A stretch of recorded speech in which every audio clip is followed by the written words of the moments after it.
Welcome back to the Psychologist, where intuition meets investigations. My name is Marie St. Louis. I am a clairvoyant and medium who has spent many years working quietly behind the scenes on missing persons cases, cold cases, and unexplained mysteries. When I work a case, I document the impressions exactly as they are received. I don't begin with maps. I don't begin with satellite imagery. I don't begin with AI. I begin with a name, a date, a last known location. Then I allow the impressions to come through. Only after those impressions have been documented do I utilize modern AI technology to examine geography, terrain, road systems, and publicly available information to determine whether any meaningful patterns emerge. Today's case is one that I examined more than once. The disappearance of Suzanne Clark Simpson. Suzanne Clark Simpson was a 51-year-old mother of four, a successful luxury real estate agent, and by all accounts, someone deeply loved by the people around her. Friends described her as kind, generous, loyal, the type of person who made others feel important. One friend described Suzanne in four simple words that have stayed with me ever since. She would do anything for anyone. Sometimes a single sentence tells us more about a person than an entire biography.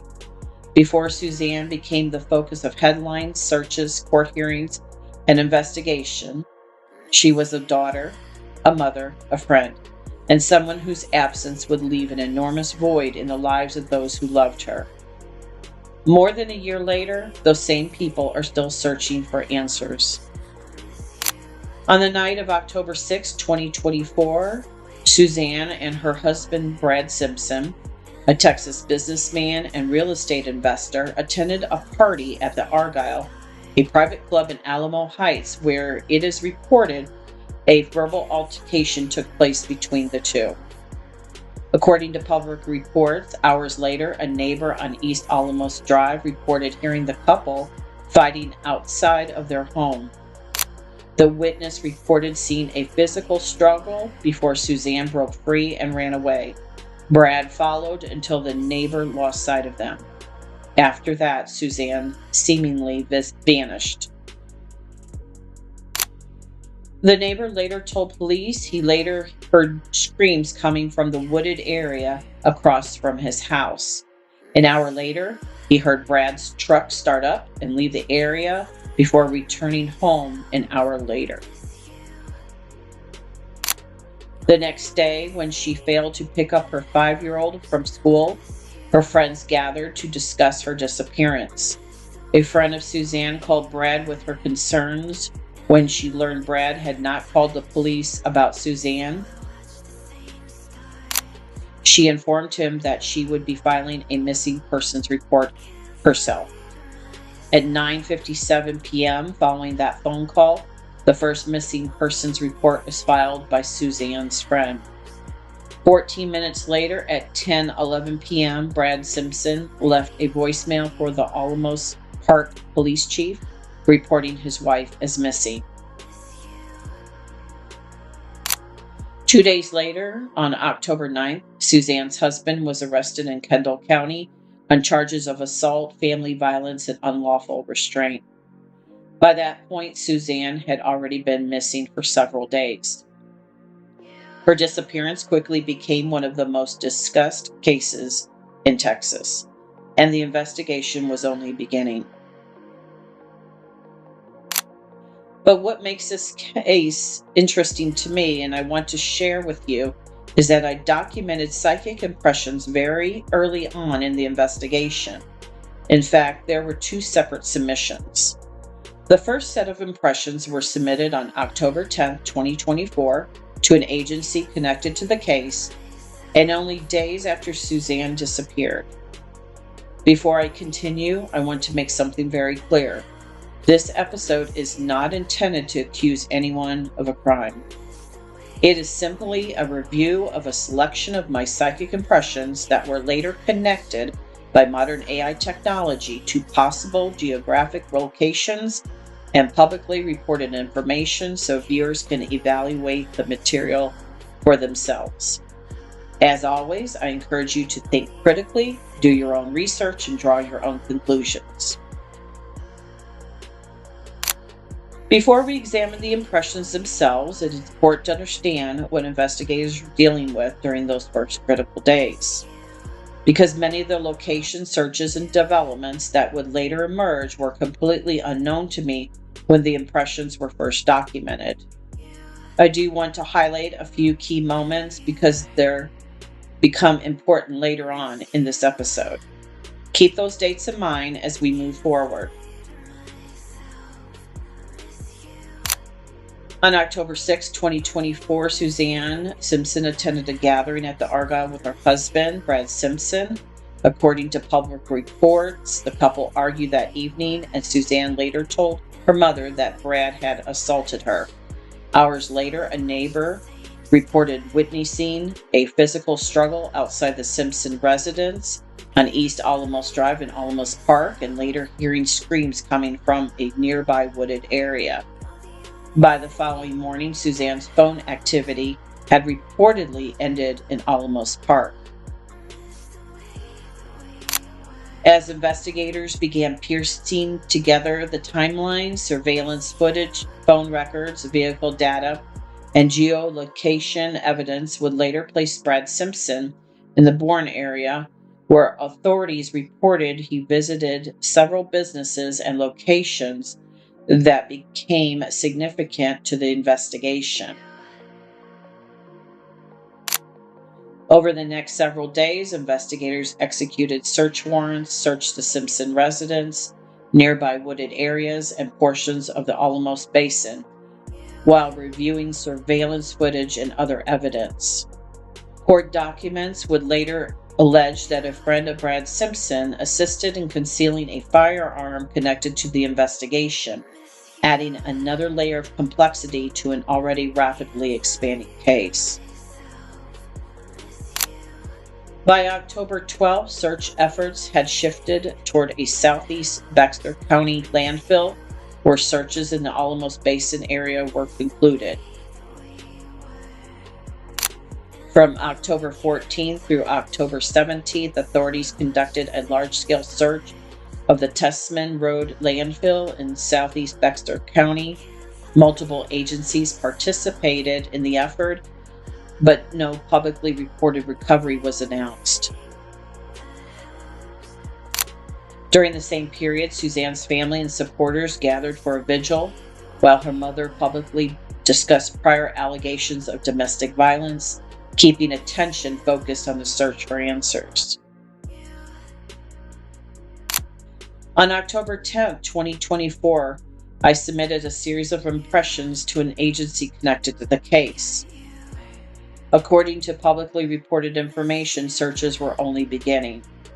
That is what makes the timing of those impressions significant, because some of the very first impressions I documented would later become some of the most interesting connections in the entire case. The impressions did not arrive as a neat story. They arrived as fragments, short phrases, images, numbers, locations. Some made no sense to me at the time. Others would not become interesting until months later. As a psychic medium, impressions often come through as words, places, images, emotions, or repeated phrases. Rarely do they arrive as a complete story. Among my impressions were the phrases I received were adjacent to the other property, old house, new house, northeast property, corner of property, hidden near structures. Parts of the timeline is wrong. He leaves out some on purpose. As these impressions unfolded, I kept feeling pulled back towards property lines, neighboring land, structures, and a residence connected to the case. One of the strongest impressions I received in Suzanne's case arrived almost immediately. The feeling was not as an isolated wilderness location. It felt connected to property. I kept hearing the same phrase over and over. I'm telling you, near mother's home. It wasn't symbolic. It wasn't vague, it felt direct. At the time, assumed it was referring to Zan's residence. But months later, after additional information became public, I began wondering if I had interpreted it incorrectly. Public reports later revealed that investigators conducted searches connected to property associated with Brad Simpson's family in Bandera County. Suddenly, that original impression caught my attention again. Was Mother's home referring to Zan's home, a family property, or something else completely entirely different? There also numerous messages about Suzanne's personal belongings. I heard the following phrases: "Where are my purse and keys? Makeup bag on ground. Clothing. Made 2 stops to discard my belongings." The phrase, "Where are my purse and keys?" appeared prominently in my notes. I also documented references to discarded belongings, a makeup bag on the ground, and clothing. Those impressions stood out because they suggested personal items separated from the individual. Then came one of the most unusual impressions in the entire case. This wasn't simply a word or phrase, it was a vision. I found myself inside a clean, large, well-organized garage. I was standing in front of a cream-colored wall in the garage where several items were hung up. I turned slightly to my right and saw the silhouette of a woman with shoulder-length blonde hair. She resembled Suzanne, and as she lifted her arm and pointed in the direction of the wall, she said, "Something in the garage that was hung up is clearly missing, like it would be so obvious." My eyes drifted upward until I saw a ladder hanging securely on silver brackets. Above the ladder were just 2 silver brackets with nothing on them.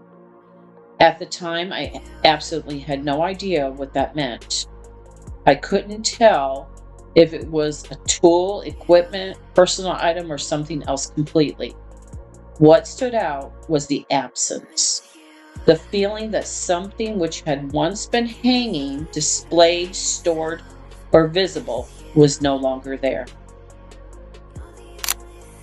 Months later, as court records and media reports became public, investigators alleged that a firearm visible in earlier footage of a gun vault or safe room inside the Simpson residence was no longer present. I'm not suggesting this vision specifically referred to that firearm, nor can I know with certainty what the impression meant. However, I found it noteworthy that one of the earliest and strongest visual impressions involves something that should have been there, but wasn't. Whether that connection is meaningful or coincidental is something each viewer can decide for themselves.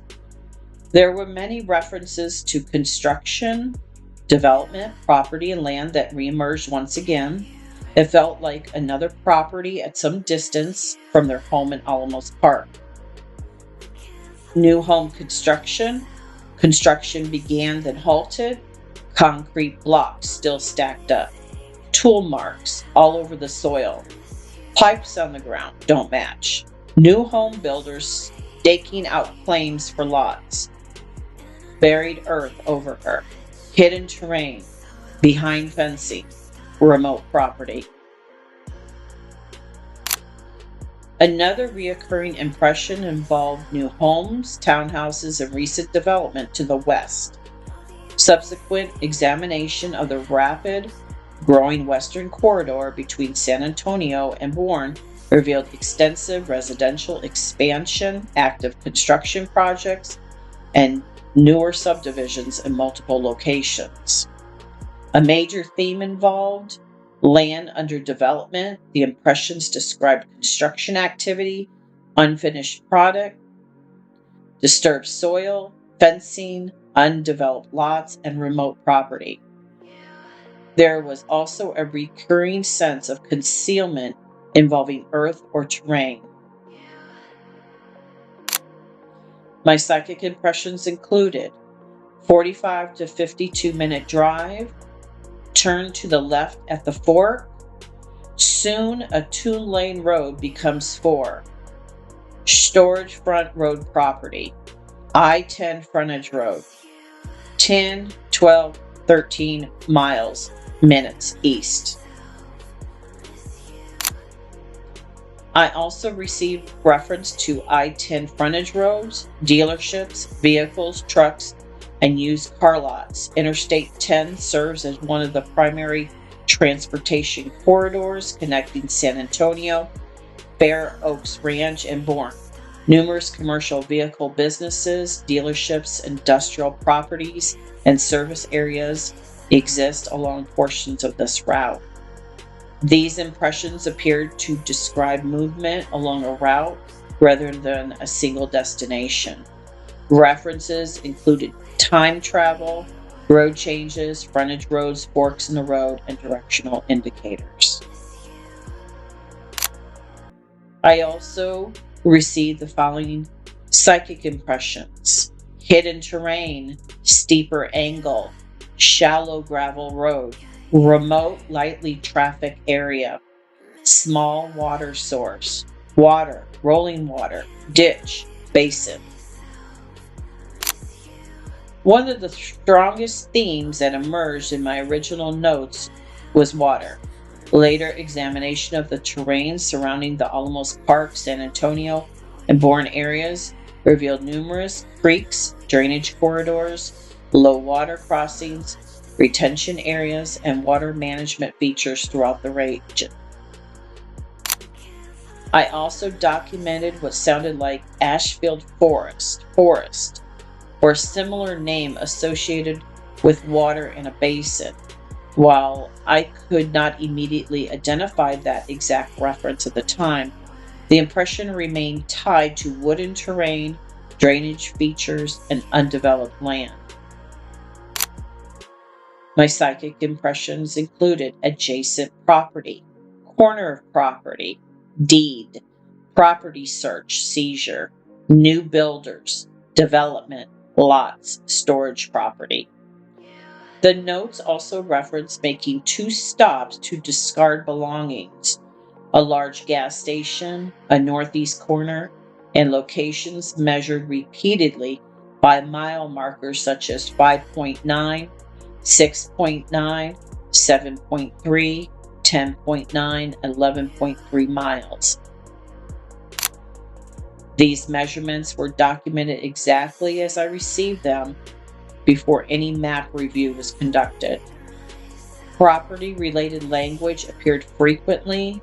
The impressions referenced deeds, lots, development, neighboring parcels, storage properties, and land ownership themes. Also, I received the following psychic impressions as I worked on Suzanne's case. They were trash bags, bucket, alcohol, ammonia cleaner, axe, hammer, saw, shovel, discard belongings. This group of impressions centered heavily on disposal and cleanup themes. Some other psychic impressions that I received during this time were parts of the timeline is wrong. He leaves out some on purpose. What a story he has been given. Laundry that day. The impressions repeatedly suggested missing information, omissions, inconsistency, or an incomplete account of events. Timeline concerns appeared multiple times throughout the session. Continuing on with my psychic impressions, I received parallel from the dump, dealership, cars, trucks, used vehicles nearby, new town houses, homes to the west, near a large gas station. She feels east.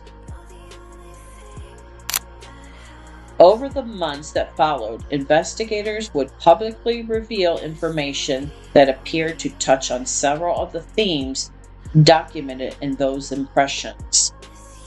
Nearly 2 years later, Suzanne Clark Simpson remains missing. Her family is still searching for answers. Her children are still living with questions no family should ever have to face. And those who loved her continue to wait for the day when the full truth is finally known. When I review all of the impressions documented in October and December of 2024, I don't see a perfect roadmap. Psychic impressions rarely work that way. What I see instead is a collection of recurring themes: a home, personal belongings separated from their owner, a timeline that felt incomplete, movement away from the residence, property lines, development, new construction, fencing, disturbed earth, and locations connected by roads, distance, and travel. Some of those impressions may ultimately prove meaningful, some may prove symbolic, and some may simply be coincidences. That decision is not mine to make. My role has always been the same: to document what I receive, to preserve those impressions exactly as they came through, and to share them openly so others can evaluate them for themselves. One impression, however, has stayed with me more than all of the others: the garage. The vision of something that should have been there but wasn't. Not because I could prove what it meant, but because it captured a feeling that seemed to run through the entire case: absence, a missing person, missing answers, missing pieces of timeline. And perhaps something important that investigators believed was no longer where it should have been. Whether that vision was symbolic, literal, or something in between, I still find myself thinking about it today. The final word. Most importantly, I hope this episode helps keep Suzanne's name and story alive, because behind every headline is a real person. Mother, daughter, a friend, someone who was deeply loved. And until Suzanne is found, her story remains unfinished. Thank you for joining me on this episode of The Psicologyst, where intuition meets investigations. If you enjoyed this episode, please consider liking, subscribing, and sharing. And as always, I encourage you to think critically, do your own research, and draw your own conclusions. Until next time, this is The Psicologyst, where intuition meets investigations.